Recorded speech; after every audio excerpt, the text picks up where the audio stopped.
recording. Excellent. Brilliant. Right. Sorry about that. Really, really, really sorry.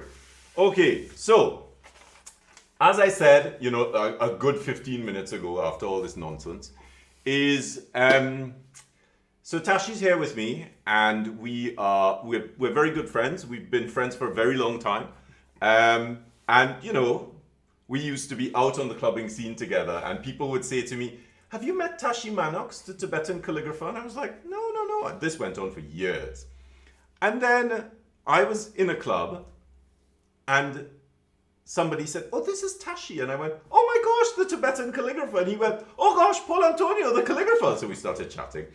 And I said, "Oh, come back to the studio." And so we arranged for him to come to the studio, and we lost, I said, lost is not a good word. No. We were gifted by the universe an entire day together to play with calligraphy and with calligraphy, both Tibetan and Western script.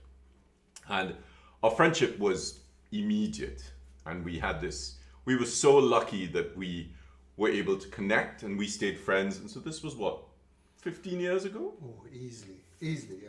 And so we, let's get you that shot, zoom out a little bit. That's better. So we stayed friends. I've stayed with Tashi in his house, so don't forget to look at that as well. Stayed with Tashi in his house, in his home, which has a beautiful pond next to it, really, really peaceful. And so Tashi and I have stayed with each other over the years, and I've attended some of Tashi's Tibetan calligraphy classes. I sort of showed up at one just to just to shock him. And you did. So as Tashi's staying here, he came to stay with us to see how we're doing, and I thought, you know what, let's try and fit some time in, because you know I have quite a lot on at the moment. With submitting homework for university and all of that. So we tried to set it up so that we could fit some time in and do some writing. Of course, once we started planning the writing, I said, stop. Because what started to happen was something that I felt was necessary to share with you. Now, the phones the cameras that you're seeing us using are portrait, so you're going to get a very limited view of what's happening. I am recording it so that I'm going to put this up on YouTube, and Tashi will also share it on his site, so that you guys have access to it. And it would be great once it's up that you know, sort of comment, and because it's always really wonderful to see two different sets of scripts from different parts of the world come together and actually work quite magically. So we're going to try lots of little things. So I'm going to take the phone, and I'm going to put the phone up here, and that is going to record. So there are things, Milan, yay! There are things that that you're probably not going to be able to see on this phone or this phone, because it's portrait. That's right, and you will be able to catch up later on my YouTube channel. That it will be posted there, shared with Paul's YouTube channel. Right, so let's get this phone set up, and then we can get started. Now, I also have my iPad up and running, so if you have questions, please post them. Tashi will have to look back on his phone, so that he can check your questions. But that means that, you know, doesn't mean that you shouldn't post your questions. Please post questions. We would love to hear from you. We would love to see how you're going to manage this and understand how the scripts work together. So I'm going to be using a Speedball C2 nib, and Tashi is, so that's mine. And that's mine. And Tashi is, oh, so let's put this up here, there we go. And Tashi's using an automatic number 2.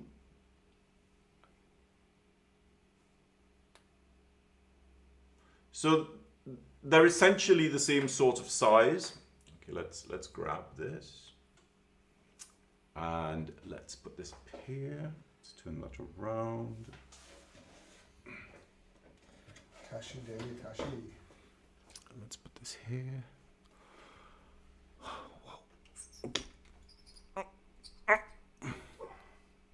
Okay, right. Let's plug that in. Wow. Okay. Might need to. That looks fine. Okay. Right.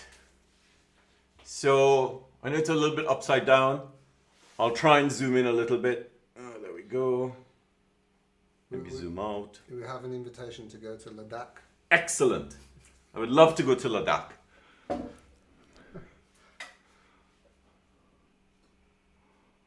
Okay. We're sort of going to leave it there. Because you know what? It's too problematic to try and move it too much. All right. So as you can see, there's a camera here. And you can see that we're in shorts as well. So you know, this is not like a big production or anything. So let's swap the scene to maybe this one. Yeah, I think that one to begin with. Okay. That would be good. So there is a shot with 4 cameras, of one facing us, of an overhead shot, Tashi writing, and me writing. Now, it wasn't the easiest thing to set up because We're both right-handed. yes, we're both right-handed, and we needed to make sure that we had space on the desk. So we're right here. Hey guys. You're lucky you're not up here. So I wonder. Okay, let's get started. So this is some. I think let's zoom in on that. So let's. Where is it? Oh, I'm not going to open that again. That will disappear if I open that. So this is brilliant. Lovely. Okay. So this, and I've turned the camera, so they're going to be confused. Let's sort of turn this back this way. Let's get some more lead there. And let's. Good. All right, you guys on Instagram, you up there. So just remember, things are a little bit lagged because what we are seeing, we then have to look at what you're actually seeing because I've logged in on my iPad. I can tilt this back. And for those of you just joined with my Instagram, this will be published onto our YouTube channel, so you can see every different angle that we're talking about from every different. Let's put that there and see if it works. Different camera, so it'll be much better to watch. So that's moved. Okay, brilliant. Okay, so people on Instagram can see that. Why don't you grab your phone? Turn it around. Just give it, yeah. All right, so let's just focus on that. So this was some earlier stuff from this morning, which is there. This was some earlier stuff from this morning, but what we're focusing on is this. So Tashi started writing. And didn't finish, by the way. And didn't finish, by the way, because I jumped in really quickly. Because we wanted to test to see what was happening. Now, this Ume script is very different to the script that most people associate with Tibetan, which is Uchen script, which is much more structured and it's more formal. I mean, no, this is structured too, but the Uchen script is really like Roman capitals of Tibetan, really technical, and this is more of a cursive structure to the script. Now, once he started writing this, I thought, oh, but this looks very much like Schwabacher. So I said, stop. Let's do this in front of people and let them get a sense that, you know, the scripts do have some convergent evolution. If you're using a broad edge tool, who's that? Liam. Oh, Leon. Lots of hearts. If you're using a broad edge tool, let's get a big broad edge tool so everybody can see what it looks like. If you're using a broad edge tool, right? I know you guys on my Instagram are seeing this from quite far away. That is a very big version of this. Let's put this here. And once you start using this kind of tool, there are shapes which will naturally occur, which are shared between the two different scripts. And the fact that this Ume script is more cursive, meaning that it has a real-time writing application. So remember, letters are based on the ductus, which is the stroke, number, and order. I've added something else into this mix, and that is the pace at which the writing is done, because if the script is written too slowly, then you're not really writing, you're sort of more drawing than you are writing, because it shouldn't take that long to make those strokes. And so by looking at the stroke number and order and the pace of the writing, you should be able to find a script that is conversant with both this and with this. So I'm going to do a little bit of writing. Tashi's going to do a little bit of writing as well. We're going to try and stay in the middle here. Mm-hmm. Now, I know you guys... Hi. I know you guys on my Instagram are going to struggle to see the writing, but I hope it will... I hope it will help you get a sense of what we're doing, and of course, you know, go back to the YouTube video, and sort of you'll see a very different aspect to what we're planning. Now, I'm wondering if we should use bigger tools so that they can see what we're doing. So that's a 6A. That's massive. That's massive. Could go, a couple of sizes from the. What we got? So these are roughly the same size. Why don't you? So this is now a 5. Mm-hmm. That's a automatic 5. So we're just going to do this from a demonstration point of view. Can I see the 5? And I'm using a Harrow Leonard poster nib. So I'm going to use a number. What number is that? Wrong glasses, that's why I can't see. I'm going to use a poster nib, and this is a number 10. So that's a 10 poster nib. Let me show you guys. I'm really sorry if I don't mean to ignore you. That's a number 10 poster nib.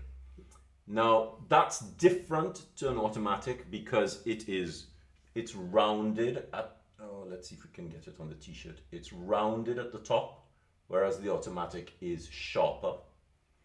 So so let's just put these two together here. Where am I? Here. So you can see that they are very different in the way they look. That's much more rounded. I sort of feel this might actually be better for the Tibetan scripture. Well, I can try it to see how it behaves. So let me put that back in here, and I will give you this as well. Yeah, I'll so you work with those and that, and let me get another pad. You could do it at landscape. With a larger pen, it's going to take more room. Yeah, it's probably better to do it landscape. Yeah. Pad.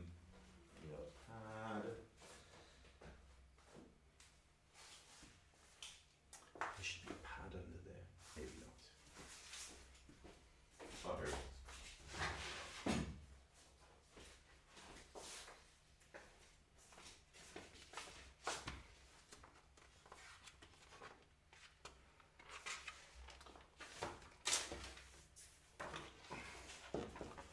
So you can really see that we really did not plan this. Right. Let us. I'm going to add this missing letter, so I'm not.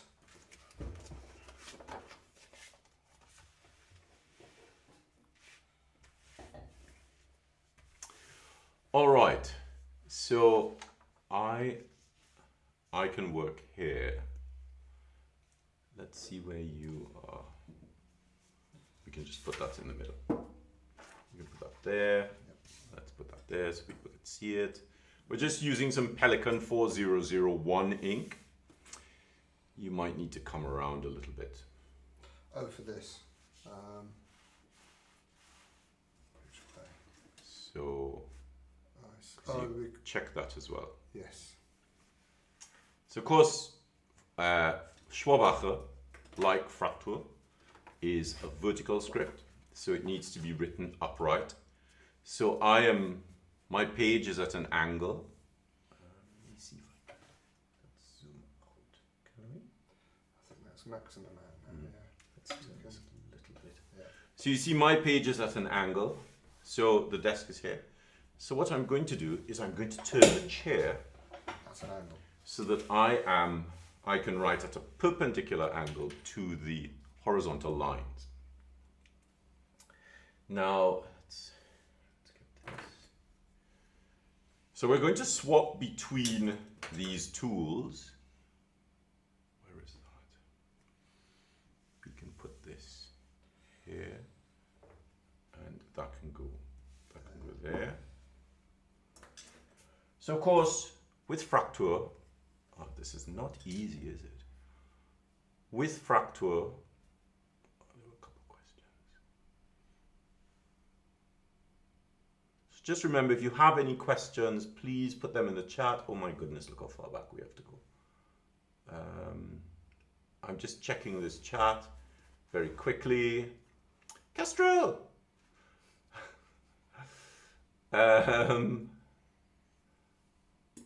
Right.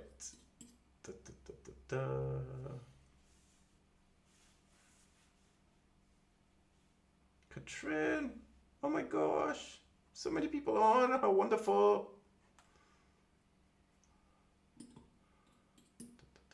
Okay, so I'm hoping that I get through this really quickly. What is on? Milan.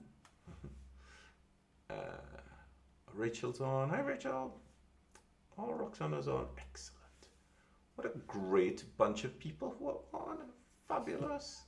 I still haven't gotten through everybody. Okay. Right. That's it. Right. Okay. Okay. So, how was that? Yeah, it's good. I presume this is the first time I've used this type of pen. And it does curve upwards, so I presume that'd be on the top. It's entirely up to you. It does work quite well. Right. So with Fraktur is 6 nib widths. Wow, this is massive. Very big. So I'm going to write 6 nib widths. 1 and 2. 3, 4, of course, big scripts equal lots of paper, 5, 6, and 7. Now, that's Fraktur, which is the basis for, I don't think this, let's move this to... Yeah, I think you can use that as well, yeah. for both of us, isn't it? That's very nice. So that's Fraktur, which is the basis for Schwabacher, and Schwabacher is shorter, so it's at 3. That's 1, 2, 3. So I've done this Fraktur at 5. You can see the nib width there, and it's squatter.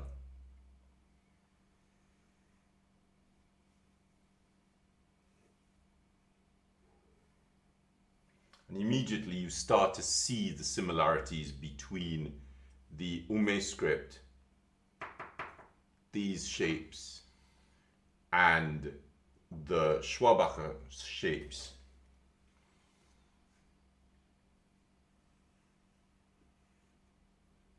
Of course, once Tashi wrote that letter, I thought, oh, but it looks just like a T.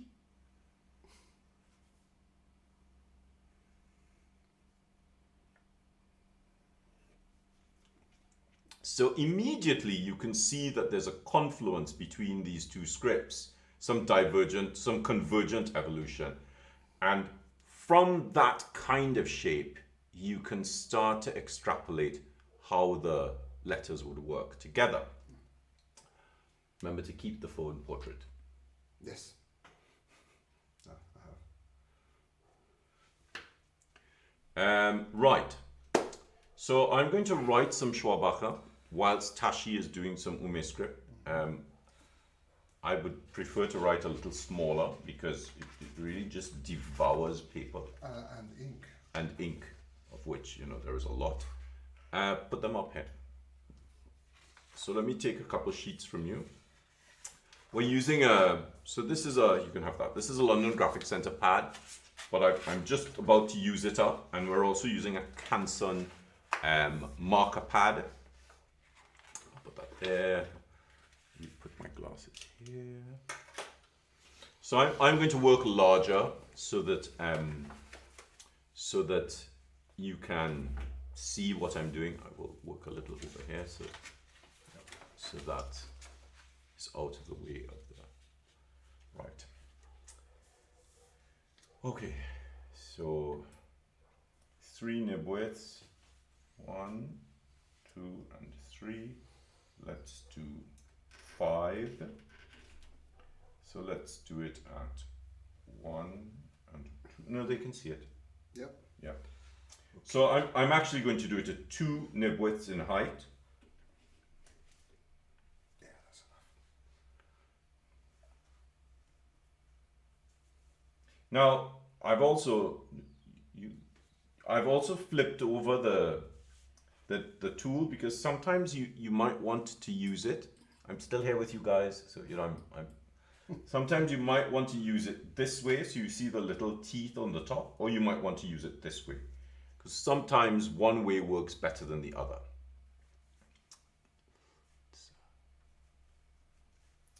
One, and so I have a little trick that I use. 1 to gauge the width of the nib, 2 and 3, 4, 5 and 6. It's starting to look like a batard, which would be more this. Very squat.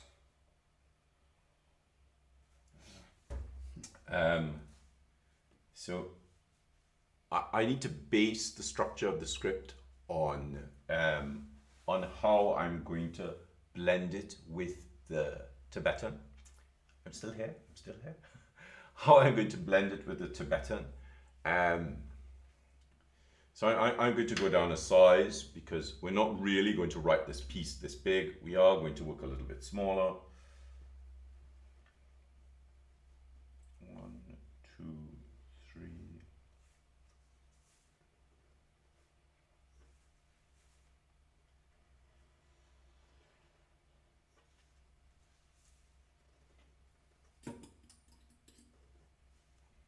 And let's do this. So one of the things I'm having to be really careful with is to not approximate Ume shapes into the structure of the Schwabacher, because I've seen what Tashi's been working on. So like there was one shape that he did, which was which one was it? This one. Which was You come across like that. oh, it was the vertical one, the one that let me do it big. Horizontal. So Tashi did this shape, No, that one. and I thought, oh, That's I can use that in the B, but the B is actually a vertical, and then you come back out.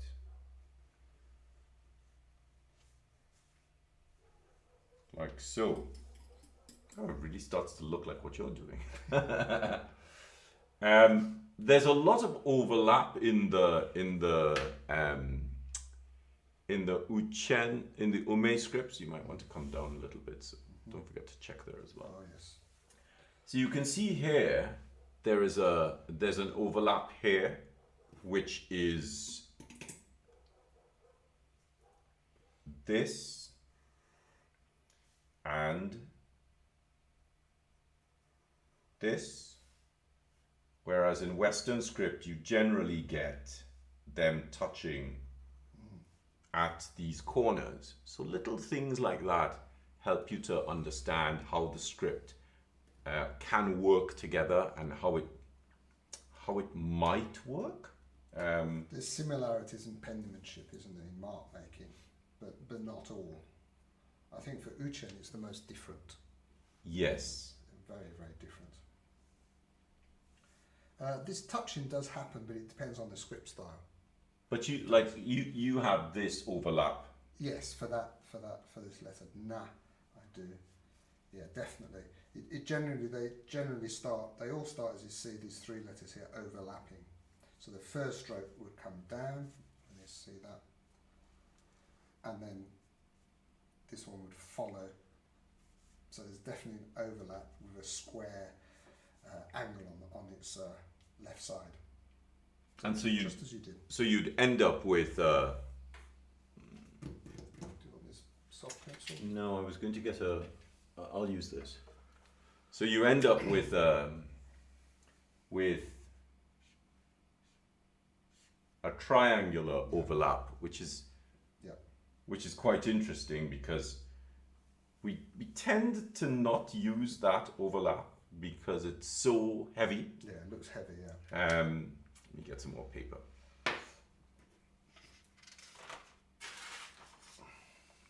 So as I said, I can't focus anymore on the writing because the camera is very, very far away, and we are having this, I am filming it, so you can look at it on 4 cameras on YouTube, so I'll put that up.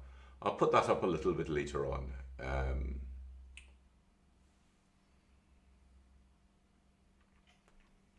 Right, so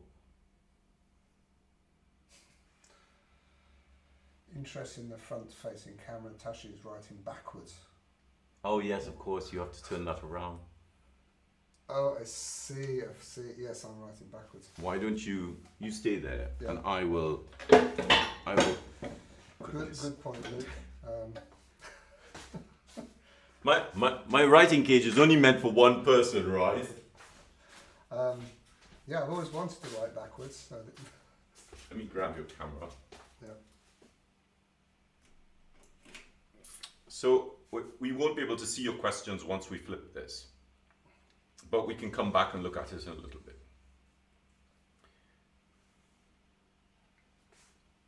Okay, so let's put this here. And then you can look to see if it's about right.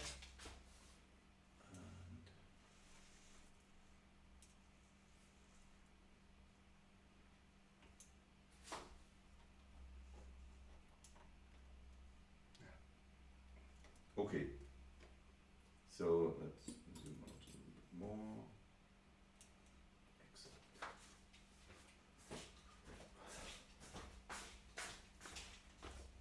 Okay, so just remember, Tashi's followers, we cannot see your comments at all. The only reason I can see the comments on my screen is because I am looking at it on another screen.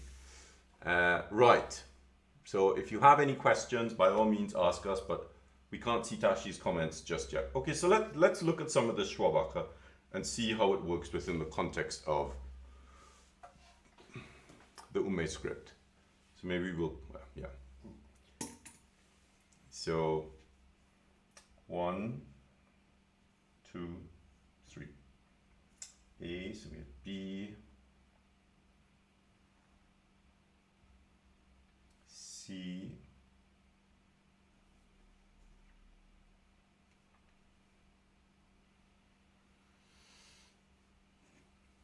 D,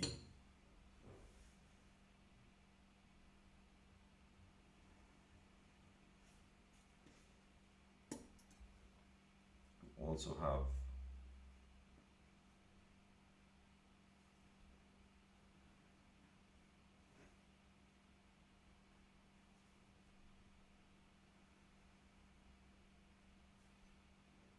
D.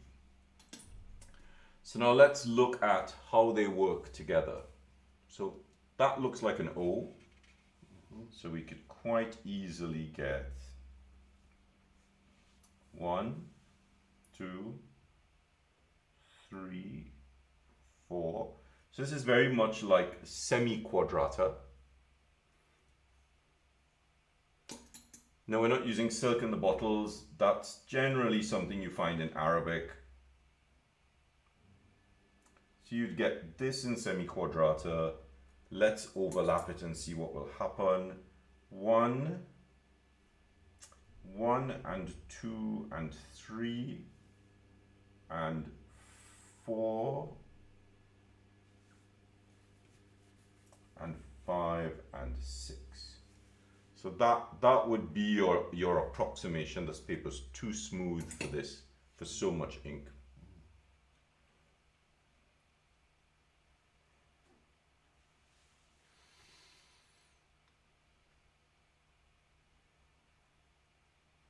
There's your approximation.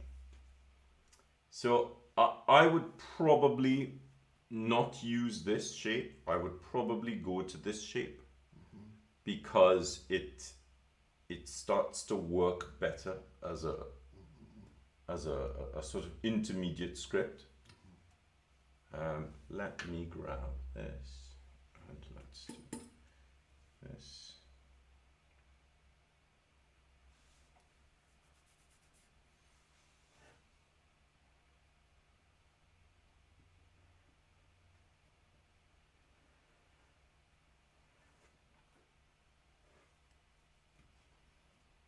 So there's some great possibilities here. That's the letter Na that you're doing. So yours comes out slightly differently. You do this. Oh, straight down. Lift to the bottom edge and then up with the bottom edge. It's all one stroke. Right, up, that's it.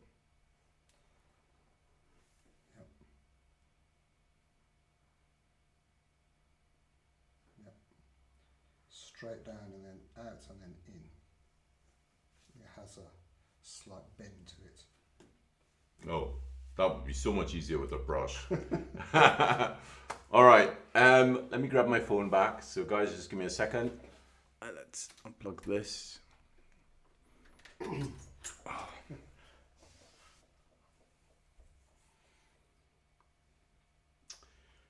Let me do this so you can see what we've been working on. So that's what I've been working on. This is what Tashi's been working on. And this is where we started. Let's sort this around. Let's put this back and let's grab your phone. And we can flip. So that's what I've been working on. And obviously this was Tashi's been working on, so you're not seeing it upside down now. And let's do that. And let's put the phones back.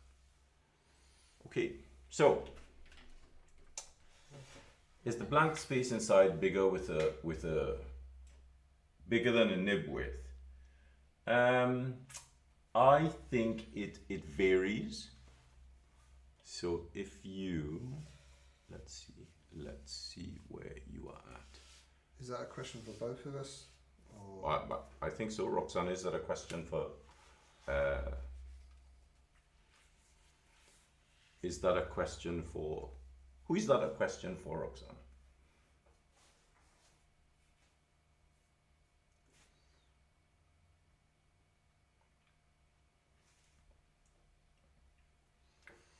I mean, it looks like yours is what? Yeah, it should be the same as the pen width size, the gap between, if not a bit smaller, but the laws do change between letters. If I move this, oh, you can see Yeah, it's fine there. between letters, and then this short line here is what we call it's not really a full stop, but it separates the units of words. So that's generally slightly closer to the word it belongs to, and there's a slightly larger gap afterwards. So we're sort of, you know what this is. What can I put this in? There's a lot of jiggling around, that's for sure. Okay, so we'll hold that there. So I'm just holding my phone in place. So we're just looking at the internal space inside here. Put it this way, it's certainly smaller than it is for your... So when you write and you're holding the tool at that angle, Yes. is the inside the width of the nib or the nib at an angle? A nib at an angle or smaller. All right, so that's very similar to what you would find in Textualis Quadrata, how the inside of the nib, the inside counter space, is the width of the tool at an angle.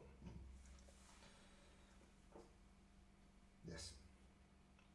So we're really looking at what we're doing today. We both have quite a lot of information online about how we both started calligraphy independently. Milen, who runs Calligraphy Masters, has podcasts on both of us.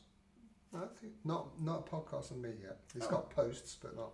So Milen will soon have a podcast on Tashi. His arse, that's for sure. So you can find that information there on how I started calligraphy, and I'm sure Tashi has that information on his site, so you can track Tashi down as well. So I'm sorry that the pens are not available in India. That's not really my fault. I would suggest you contact Robeson and try and order them and get them sent to you in India.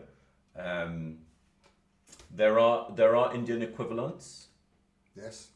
There are tons of Indian equivalents you can get, which are made with what's it called, bamboo.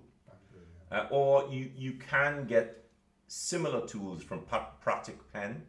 I'm sure Mohammed sends stuff to India, and I think he might have a distributor there. So I would suggest you contact Pratik Pen and see if they can help you out there. I have a question here. If there's, sir, is there any tutorials on Tibetan scripts? There is at the moment with Wisdom Publications online lessons you can take, but that's for the Uchen script. This is different from the Ume script. There's no tutorials at the moment on the Ume script, but that will come. All right. Checking if there's any more questions. Okay. So, any more questions?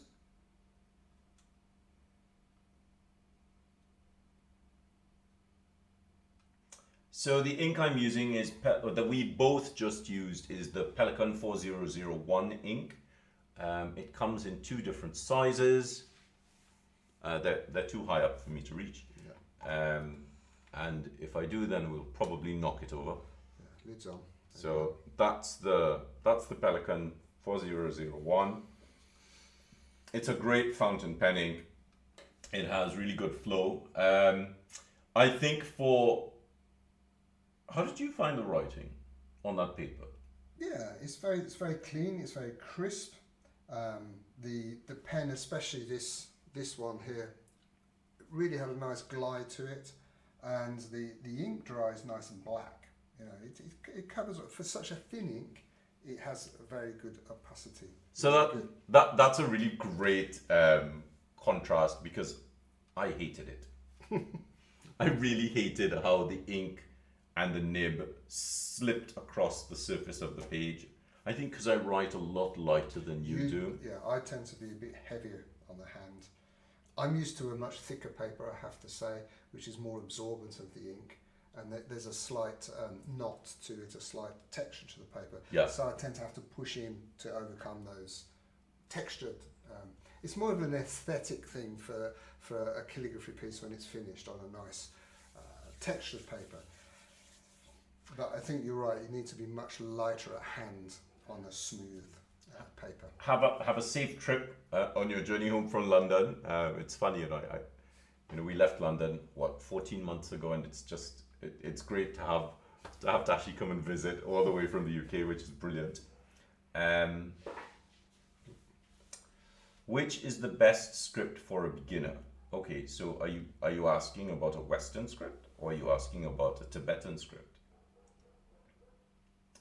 What about Tashi Ink? Sorry, could you please let us know a little bit more about what you're asking? Tashi ink. Tashi Ink. Oh. Is there Tashi Ink? No, I've never made an ink. I tend to use Sumi ink. Mm-hmm. That's what I use. Again, it works very well on a. It dries beautifully. This for me is much thinner. This one. Angor ink it works beautifully. I really like it, but very watery again. But I love it because it changes, develops before your eyes. You know.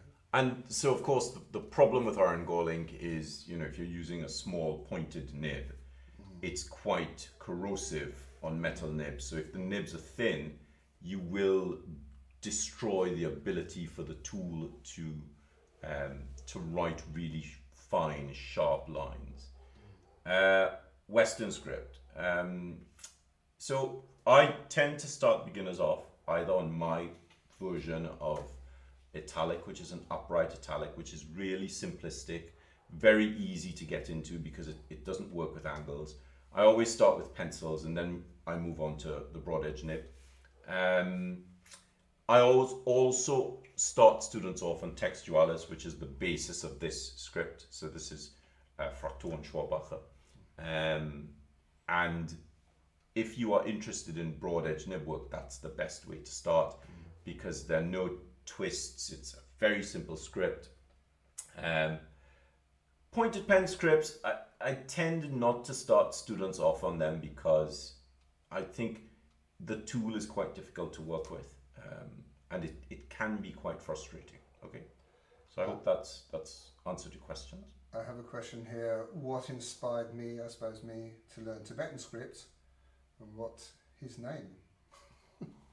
My name, Tashi Mannox, and I was inspired to learn Tibetan script so I could read the Dharma texts and write the Dharma texts. So I was, from a young age, I started to learn from the age of, 15, and learnt properly all the many scripts as a Buddhist monk, 17 years as a Buddhist monk. What's DZI powder? Z powder. Z powder. Z. This is a chungzi. Z. These stones that are decorated. Yeah, I mean that's an expensive way to make ink, and you'd have to grind it. I've never heard that myself. I would much rather, if I was going to grind anything, I'd rather grind fossilized squid ink. Wow. Now you're talking. Fossilized squid ink. My goodness. There is such a thing. I'm sure. There is, yeah. Fossilized squid ink. Because of course historically octopus and squid ink was used to make indelible inks in the 1900s, in the 1800s. All right, so it looks like we're sort of running out of questions because people aren't asking that many, which is so I think we're going to call it a close to the live. So thanks very much for being so patient as we sorted out all that crazy technical stuff. As I said, there will be a version of this put up onto YouTube. You can actually let me show you you can actually see the various shots that we used. So it's quite a lot. I will post the link, the YouTube link, once I've finished, because chances are I am going to have to reduce the file size first so that it doesn't, it's not too large. All right. So thanks, guys. Thank you very much for joining this really impromptu live. Thank you very, very much. I know I rarely come on live, if at all, actually. So it's been A great pleasure. We'll maybe do something a little bit more detailed, just filming, so that they're two different kinds of videos and something that's a little bit more structured. And as Paul said, if you joined later on, then this will be properly organised on both of our YouTube channels. PAScribe is yours, isn't it? PAScribe, yes. PAScribe, and mine, Tashi Mannox. Tashi Mannox. Tashi Mannox YouTube channel. That's where it'll be properly published. Really enjoyed that. Oh, brilliant, brilliant. Are there more questions there? Thank you very much from Russia. My pleasure. It was lovely. Thank you, guys. Thank you from Brazil. What's your friend's ad? PAScribe again. PAScribe. Yeah. Purple guy, when he started learning Tibetan scripts. From me, when was it? 15, 20 years ago? I had a look at Tibetan script. I love writing, the world over. You know, I studied Middle Kingdom Egyptian. I worked in a pyramid in Egypt. I mean, you guys know all of this. I worked in a pyramid in Egypt drawing hieroglyphs for the Metropolitan Museum. And then I went to study Middle Kingdom Egyptian translation. And so for me, it's not just about the writing of Western script. It's about how we make marks that transmit information. So Egyptian for me is something that I'm very passionate about, ancient Egyptian writing systems. I fell in love with cuneiform. So I've done Sumerian and Babylonian and Akkadian cuneiform as well. And of course, once you start working with different tools, these tools expose you to different scripts and different writing systems. So I've taught myself to write Sanskrit, Devanagari, couple Indian scripts, couple Arabic scripts, Chinese, Japanese. Tibetan obviously was something that fascinated me because of the shapes. And so it's, you know, I was exposed to it before meeting Tashi, but I didn't really do that much sort of intervention into the script, doing some writing and some practice and that kind of thing. And once I met Tashi and he came to the studio, I spent some time working with him and looking at Tibetan, looking at Uchen and Ume script. And then, you know, I just sort of practiced a little bit, but you know, as a trained scribe, being able to apply scribal practice is a transferable skill. Once you get to a certain point, a certain level with your practice, you can write lots of other scripts, and this is something that I'm always, you know, harping on about you guys with, that, you know, a lot of people today have this very what's the word? This very non-practiced approach to writing. And when you're just picking up a tool and writing with it and hoping that the tool will do the work and you have some minimal work to do, it gives you some problems because it doesn't allow for transferable skills across other scripts. And if you're learning to write with a broad edge nib, that opens up a ton of possibilities in Greek scripts, in Cyrillic scripts, in Indian scripts, in Tibetan. And so you have access to a wealth of scripts. But the problem is lots of calligraphers don't, Western calligraphers in particular, don't put that kind of work in because they want to write now. They don't want to take the time to put the work in. And so by not putting that kind of work in, you really miss out. You miss out on an absolutely massive amount of possibilities with other scripts. So I've done some letter cutting in stone with Tom Perkins, who is one of the best letter cutters in the world. I trained at Reigate with his wife Gaynor and Gerald Minot. And the letter cutting in stone is it's not something I like.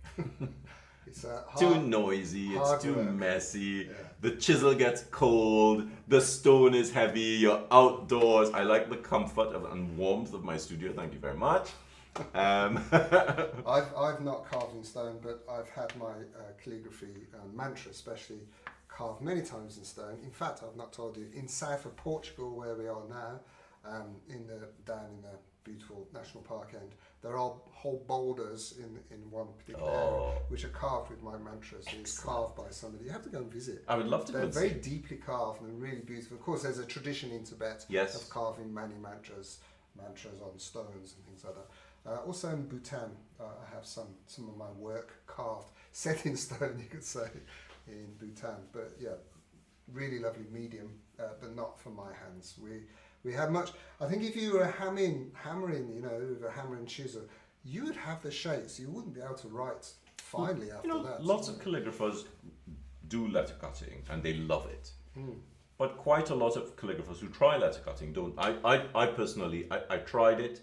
I was very lucky to try it with Tom Perkins, but the cold and the noise and the dust. Oh goodness, the dust! There was so much dust, and I thought, oh, this is really not for me. Thank you for asking. All right, so I think we should wrap up there. Yep. Because we have to go and eat. Exciting. Goodbye. Thanks very much for joining. See you Thank guys you. soon. Bye bye. Thank you. Bye bye. So let's end. Let's stop this first. Stop.